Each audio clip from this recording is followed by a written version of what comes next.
Relatives marriage ఉంది. So అక్కడికైతే వెళ్తున్నాము. కర్మన్ఘట్ హనుమాన్ స్వామి టెంపుల్ పక్క గల్లీలోనే సింగిరెడ్డి ఫంక్షన్ హాల్ సంథింగ్ ఏదో పెద్దనే ఉంది, పేరు మర్చిపోయినా, రిలేటెడ్ ఉంటుంది పేరు అయితే.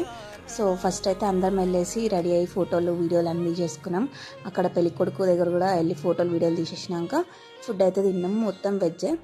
ఇంకా ఎప్పుడెప్పుడు గుడికి వెళ్దామా అన్నట్టుండే అందరికీ. చాలాసేపు వెయిట్ చేసినాము. అప్పటికే మధ్యాహ్నం కాబట్టి గుడి క్లోజ్ ఉంది. మా ఫ్యామిలీలో సగం మంది వెళ్ళిపోయారు. నేను పిల్లలమైతే మామ అయితే వెయిట్ చేసినాము. ఇక పిల్లలైతే గేమ్స్ ఆడుకుంటారు జర టైంపాస్కి. మేము కూడా జరసేపు రీల్స్ తీసుకున్నాము. ఆఫ్టర్ దట్ ఇక గుడికి అయితే వెళ్ళినాము. అక్కడ ఇంకా గుడి ఓపెన్ చేయలేరు అనమాట. సో టాటాయిస్ అయితే చూసినాం. మస్తు టాటాయిస్లు ఉండే కోనర్లో. అట్లా టైంపాస్ అయిపోయింది. ఆఫ్టర్ దట్ ఇక జరసేపు అయినాక ఒక పోలీస్ అంకుల్ చెప్పింది గుడి అయితే ఓపెన్ అయింది వెళ్ళండమ్మా అంటే వెళ్ళినాము. ఇంకా నేను వీడియో గుడి లోపల ఏం తీయలేదన్నమాట, ఎందుకంటే చాలా పీస్ఫుల్ ఉంది. సో తీయలేదు. ఇంటికి రాగానే మా అమ్మ బర్త్డే